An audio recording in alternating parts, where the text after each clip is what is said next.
Welcome to It Takes a Viking, Salem State's Alumni and Friends podcast. My name is Jenny. I'm a 2013 alumni of Salem State University, and I work here in the Alumni Relations Department.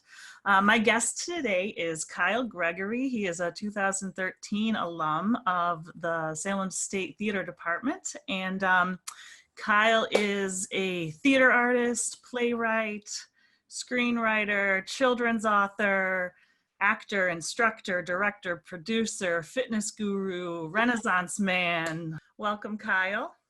Thank you for having me. This is cool. It's cool to see you on the other side. It's so surreal. Yeah, it's good to see you too. It's been a while. So, Kyle, I want to just start off with you sort of like giving us a little bit of a background on yourself. A big part of what makes you is where you come from. So would you talk a little bit about your childhood and what it was like growing up in Fall River? It's funny if you don't come from Fall River, if you don't know Fall River, because it's a very unique place. It's like a melting pot of a whole bunch of nationalities and ethnicities. Everyone comes from everywhere. And it's also a very poverty-stricken area. So my childhood was definitely on the poverty side of life. You might know, but people listening might not know, that I did grow up in the projects. I lived in the projects until I was 12, raised by a single mom who had some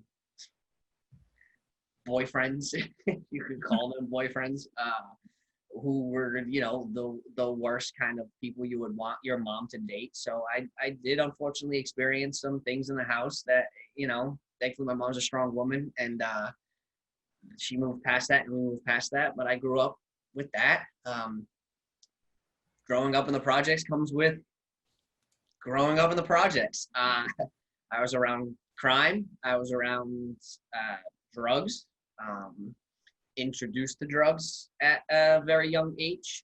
So I mean, it's so like I could go on and on about things in my childhood, because my childhood was so crazy from the ages of like 5 up until like 15 technically.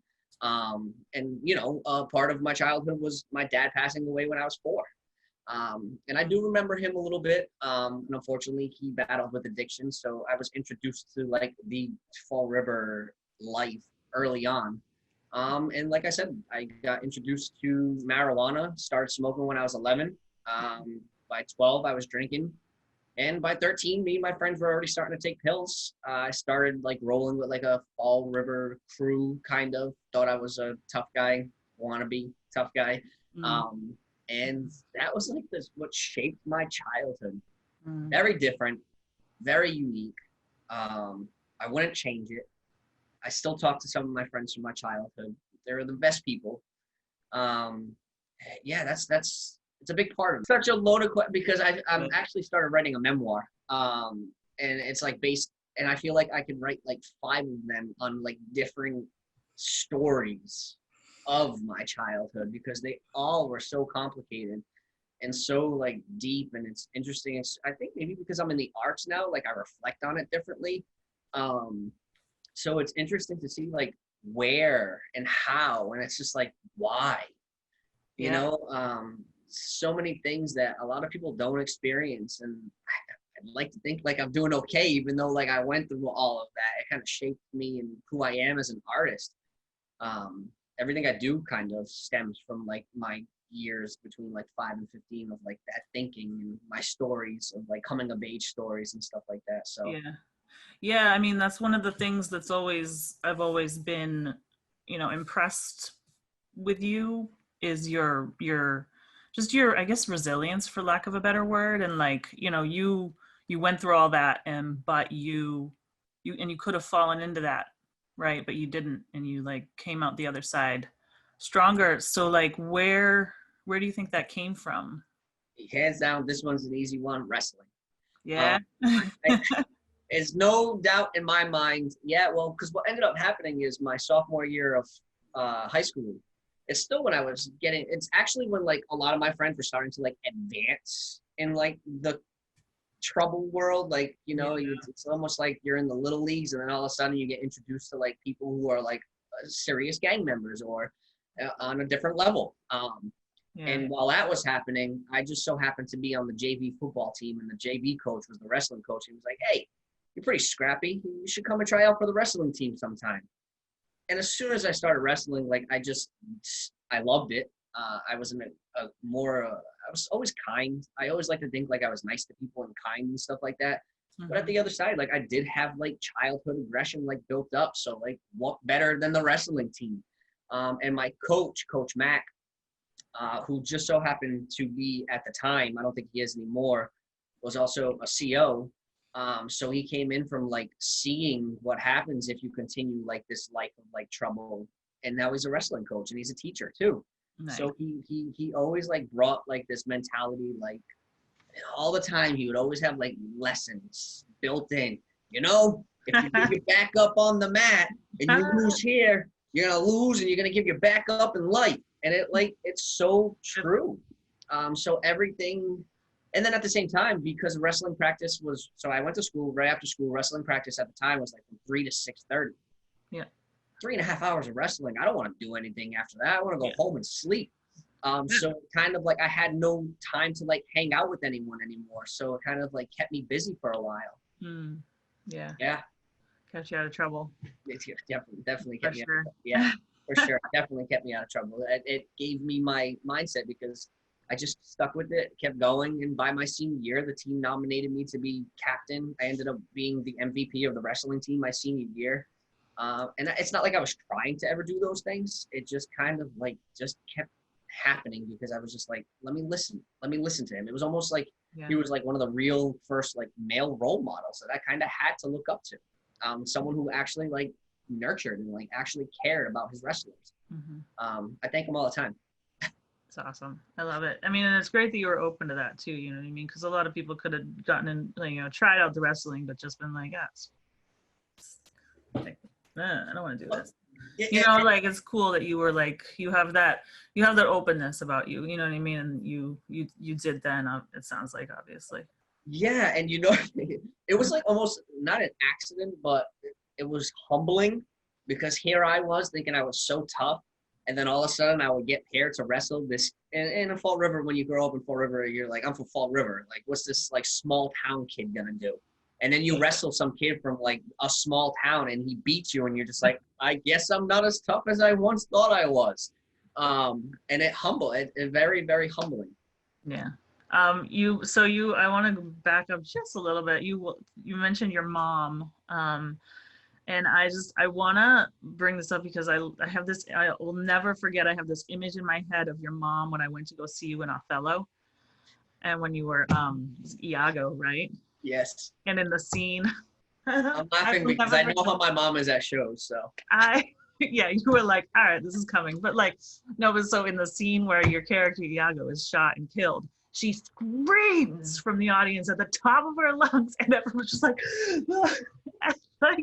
like bloody murder. And I'm just like, my gosh, this woman is amazing.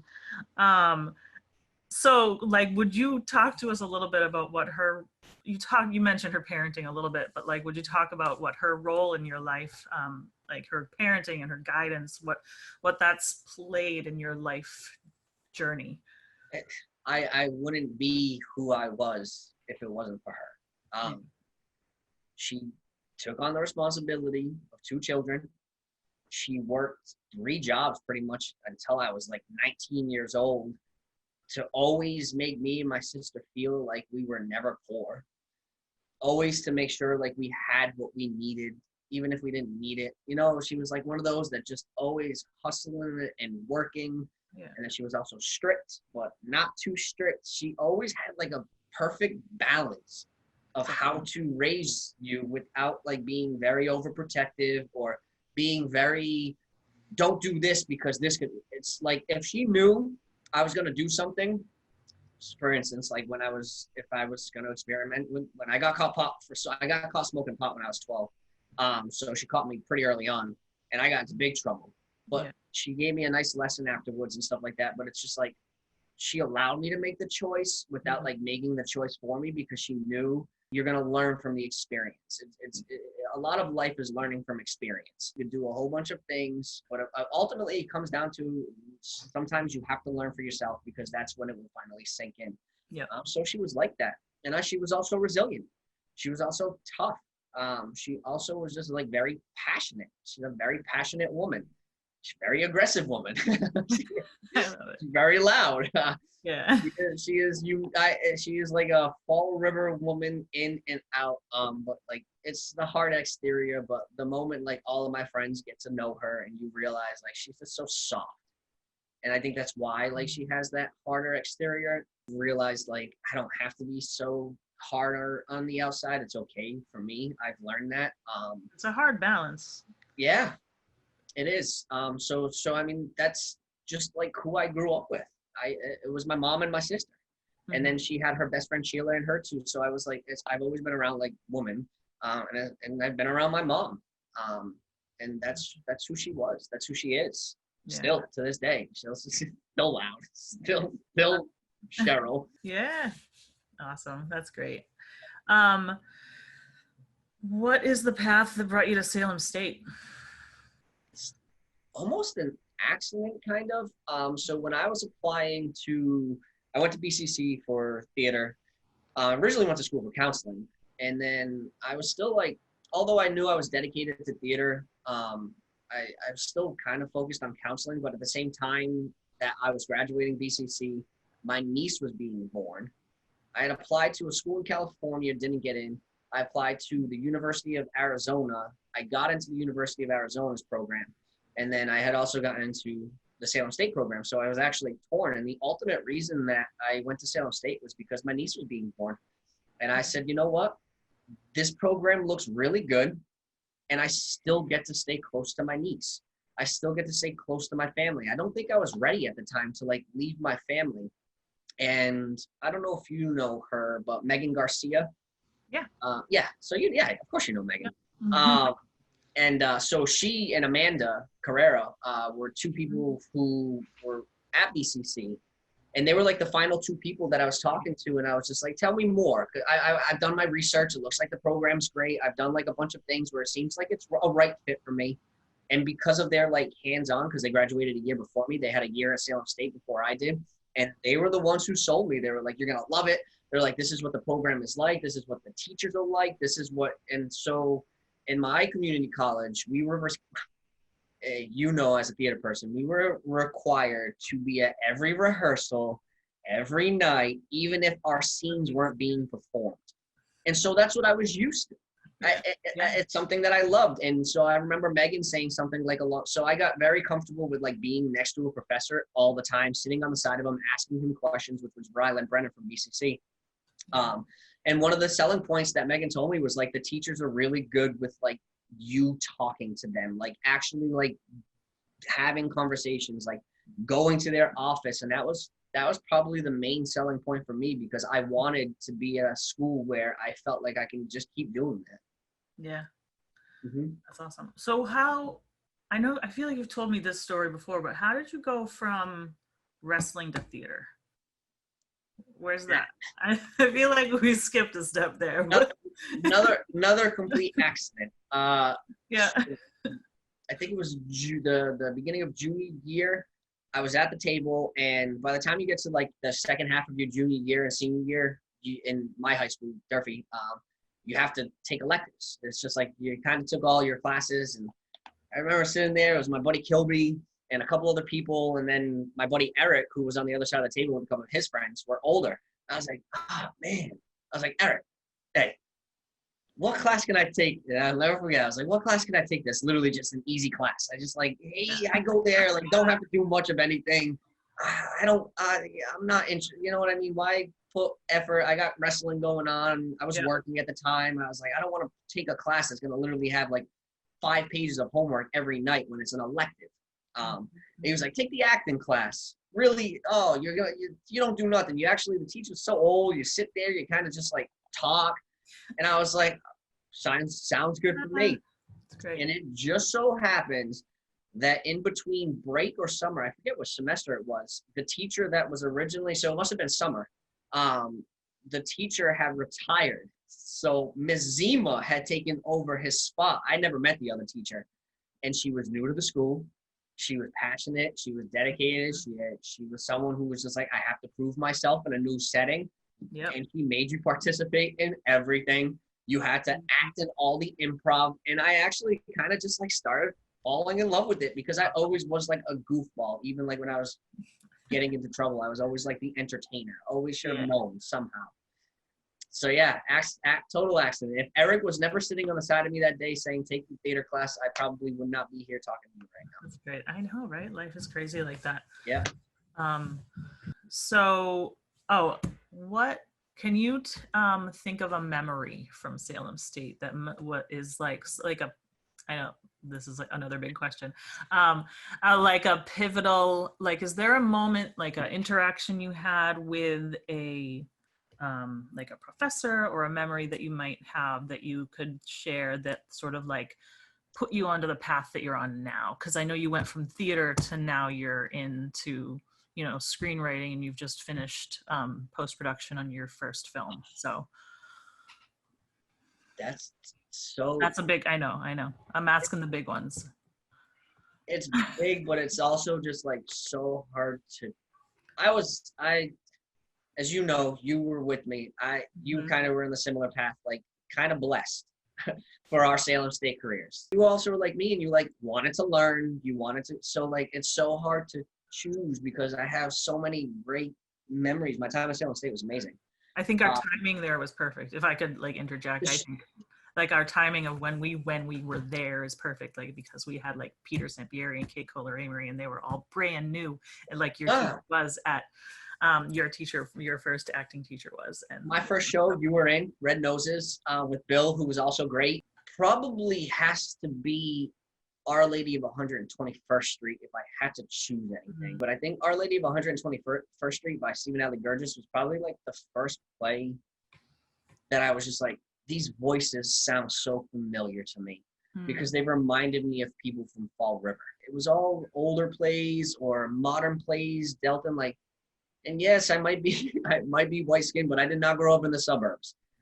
So like, even like seeing like some suburban, I'm like, that's drama. Like, yes, there's drama and there's still like the stakes and stuff like that. But for me, I was just like, it doesn't sound like the people I know. It doesn't sound like the stories. And so that play, not relatable.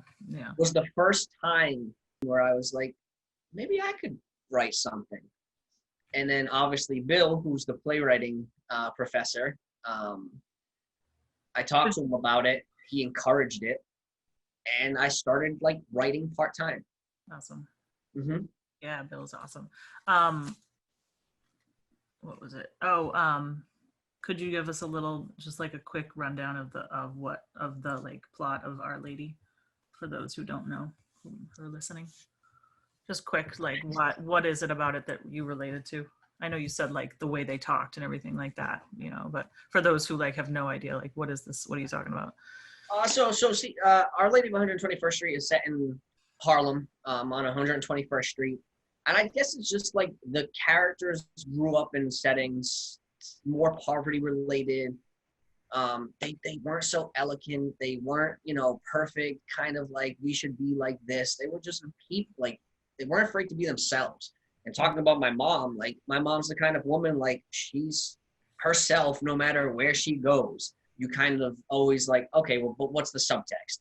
And it's just like, sometimes like the characters doesn't mean what they're saying. It's just like, a lot of the times in Fall River, there's no subtext. You just like Shakespeare. You just, they want to say, you hear it. So it was mainly the language in the show. It was the way the characters talk to each other. They weren't afraid to just like get right to the point. And put times, of course, maybe, but that's probably like the biggest, the characters and the language that they spoke. It was just unfiltered. It was raw and it was real. Yeah, that's great. And it's refreshing to hear that, I feel, in the world of theater, because a lot of times you don't get that. So no, I feel like even, and it's probably a good thing to an extent, but like I remember when I first came to Salem State, I was always someone who was just like, if you asked me a question, I gave my honest answer. Yeah. And people started getting so mad at me for it. And I was just, I don't know. You asked me the question. Why are you asking me if you don't want me to answer? You asked me the question. It's like, it was like, and it almost like taught me to like lie and be like genuine and dishonest in the sense, because like I was like hurting people's feelings and like, and I was just like, and I get like, but it's just like, it's so hard when you ask someone a question if you're not expecting truth. If you ask a question, you should always expect the truth. And sometimes I guess I was a little too forward with the truth. So yeah. Um, so you got to Salem State, and then after Salem State, can you talk a little bit about the path that brought you to sort of like where you are now in your career? Graduated. Took some time. I was working at a gym because obviously I love fitness, and auditioning, not getting roles. I was so used to getting roles. Even like during like summer things, I would get roles in between shows and stuff like that. And I think it was like 7 months or 8 months where I was auditioning and didn't land like a single role. And in between that time, you kind of, as an actor, it's just like, it's discouraging, of course, but at the same time, it's just like, okay, well, what else can I do to like stay creative? And that's when I started to write more. Yeah. And even when I started getting shows and I got a show here and a show there, there's so much downtime until this business takes like a lot. It takes a long time, and until you really like get momentum, there's times where no matter how good you are, there will be 5-6 months between the next show. Started writing more and then more, and I was just like, I actually like writing more. As much as I love acting and stuff like that, no one can tell me not to write. I can go in my room, I can go to the library, I can open my laptop, and no one can say like, no. No one can deny me something. There's no one stopping me. And I think that's why I fell into writing more, is because like I could just do it. I can just keep doing it. Obviously, when it comes to like pitching and selling, that's a different story, but at least like I can keep writing. And so that's took me to wanting to go back to school. And I do know eventually I want to be a professor. I like to teach in an arts program. And I just like, I can go back for acting, or I can try and see if I can go back for something else. And that's what I decided to apply to Leslie and get my MFA in playwriting and screenwriting, which I don't know if you know, but I went in there fully as a playwright, not even thinking about screenwriting, saying to myself, yeah, I'm sticking to plays. And then I graduate, and I haven't wrote anything play related since 2 years ago when I graduated, because been focusing specifically on screenwriting. Yeah. I feel like I knew that, even though I didn't know that. You know what I mean? I feel like you've always had like a screen interest. I did. I love, I mean, who doesn't, I mean, there's some people who love movies, but like, who doesn't love movies? It just, I think it's the way, especially, I remember like being in a film one time, and I text Kate right after about like image work, and then also like applying it to my writing. And it's like, screenwriting's nice because it's images. And my brain just understands images more than it does like the whole playwriting side of it, where it's dialogue. Dialogue drives everything. And it's obviously dialogue is important in screenwriting, but it's not, it's more like, how can you connect these sequences so that they make sense? So yeah. Awesome. So now I want to talk about your film, because this is one of the reasons why I wanted to have you on here. You just finished post-production, right, of your first films, which is amazing. Talk to us about your film and why it's important.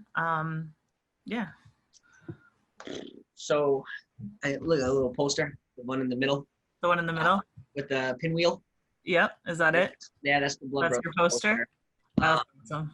I can't wait to see it. So it was funny. I was with Zach Winston, maybe in like 2012. I forget who else was in the car with us. And we were driving.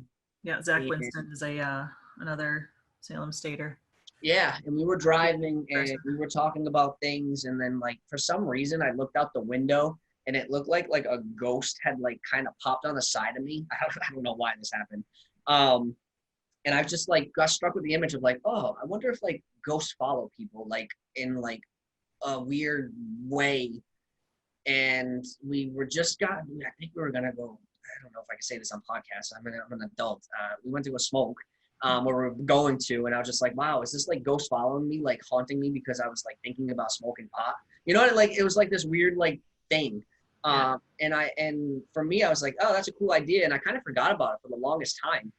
And I wrote it down. And then there was just, when I quit drinking, I kind of started thinking about like addiction and recovery in my life and being around addicts, growing up with addicts, seeing like how strong like the voices must be in someone's head for them to like consistently want to do something like that.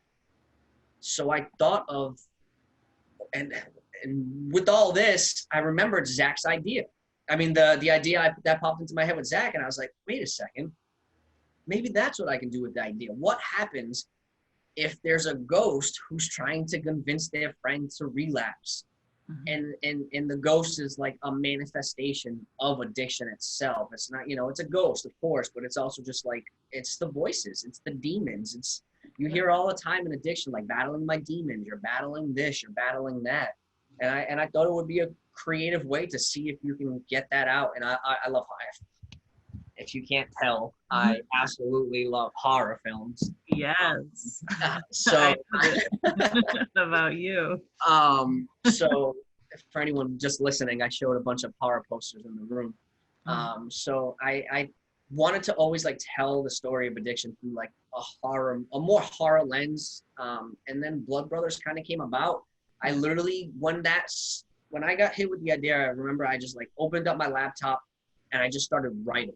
And I finished the first draft and I was like, oh, this is pretty cool, but it's like 22 pages long, which is just a long, short film. And I had a couple of people read it and they were like, wow, this is really good. And before like I could even say like, I'm not moving forward with the script, because it was the first time I wrote something where I was like, I can't wait. I don't want to wait until someone to buy it. I don't want to wait until someone else produce. I want to do this script. Yeah. And I contacted my buddy Evan from Hot Tops because he was recommended by someone. And I was like, hey, I got a script. Would you read it? Maybe we could film it. He read it. He liked the script. And I said, let's set a date. And I just, without knowing how, I've never produced a film.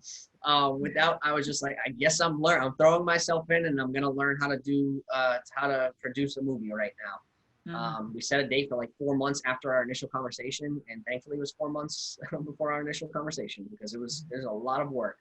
And it ended up being a 33-minute short. So that's a long short film for the first one for sure. Yeah, is it a long short? What is a normal length of a first? Like 10 minutes. 10, yeah. 10, 12 minutes. Yeah, this one's 33 minutes. And of course, since it's horror, like it makes sense to have like the color done, the score needed to be there, the sound design had to be there. So yeah, and that's Blood Brothers. It is that. And it's also a film about what addiction does to the people around you. It doesn't, addiction doesn't just affect the person who's addicted. It affects everyone in the umbrella of that. Any like specific questions you have about the film itself? It's, been your life for a while now, and over a year for sure. Yeah, it's been a process. But also that being said, it's sort of been, is it semi-autobiographical, would you say, or? No, I don't think, no. I mean, yes, because it's definitely taken from people and events that I know, but it has nothing to do with me. Okay, yeah. That's not true at all. I mean, everything you read. But you know what I mean? It's not like I was writing this, like, I can't wait to tell people this story of my life. Right, yeah. It's maybe lived experiences, but not like your lived experiences. Yeah. Unfortunately, it's more like revolves around like stories of like friends I've had who unfortunately like fell deeper into that kind of life than I did. I know that there's also a lot of Salem State alumni that worked with you on this film. Who can we expect to see, and who either in front or behind the camera? I don't want to I'm going to feel so bad if I forget someone. Shannon Mercer is in there. She's a part of the funeral scenes. Ryan Blaney was the sound designer and composer of the film. I believe he was a sound design guy at Salem State. Okay. The score is crazy good. Danny Audette plays Uncle Mike in it. And then the two technical leads are Sam Lewis and Alex Bertenko, who Nice. play the Blood Brothers. What do you mean by blood brothers? Talk to us about that.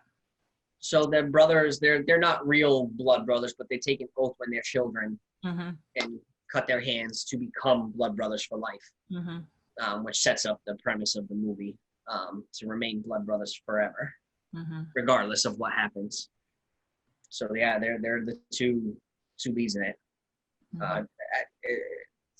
It's cool for Salem State, and that's why I mentioned to you I might want to show it at Salem State to see, like, you're only as good as the people you hire. I always tell everyone that I think my best aspect on this film somehow was producing. Although it was my first time, I feel like I hired the right people. That's awesome. And I hired a group of people who know who I am, so they know how passionate I am about the arts. And so everyone on set was just there to just do the work, and it's so cool to see what they're doing and to hear what they did. It's pretty cool. It really is. Yeah. Can you talk about maybe a little bit sort of on that note, how when you talk about it's cool to see what they do and what they bring to it, but talk to us a little bit about how maybe your time at Salem State prepared you for what you're doing now.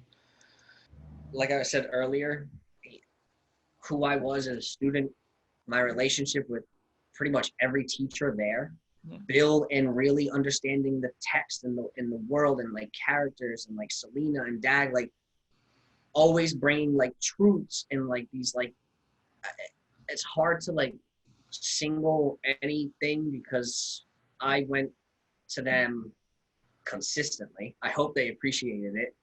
I was always the student who took full advantage and pretty much went to Bill's office every week or two. I talked to them all the time. I TA'd with Kate. My creative mind, I mean, aside from community college being there, but 3 years at Salem State, being in show after show, class after, it's just I can see, I'm thankful that I can look at this small little thing and my brain can see things because of the education. Little fun. I think this sums up what I brought from Salem State into my world. Is I think you remember our BFA recital. We had to do a whole source book, and I remember I pledged no, we're not right. We're not doing a source book. I don't know if you remember that. Kate or someone was just the source book needs to be handed in, and everyone was oh, we have to do the source book. And I stuck to my guns, and I did not do a source book. I wrote a page-long essay to Kate explaining why I feel I shouldn't have to write a source book right now, and it was because we were at the level of our BFA performance, and I felt by that time, if we still have to get in our heads, or if we still have to do all this technically to me at that time it was all this, I don't know, critical, which it's critical always, but it was the work that I was just we just did this for 3 years. At least I felt I just did this for 3 years. I don't want to be in my head. I want to trust that everything Kate taught me, that everything Bill taught me, that everything Peter taught me is there. We're always in our heads. And I was constantly in my head. So for me as an artist, I was I don't want to be there right now. I feel I'm there. So I think that's kind of continuously carried me through and what got me into, and still in my art and in my life, I'm finally just out. I'm not in my head. I can just see it and do it. And I'm thankful for it. Yeah, that's what training is all about, is it's there, and then you have to trust that it's there. Yeah. And then I had it took me a long time to truly trust that it was there. Yeah, I remember this, actually, what you were talking about. We went, and so we were all yeah, we're not doing source books.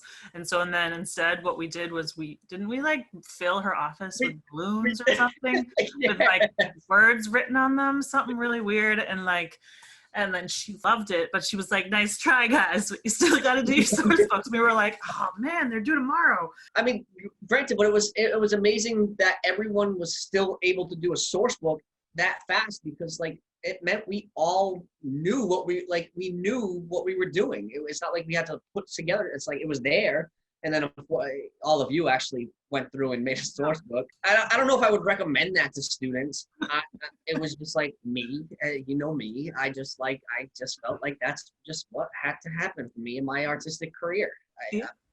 What does being a Salem State Viking mean to you? I think it means like community, connection, growth. I'm still someone who I graduated in 2013, and I think I've seen every single department show since then,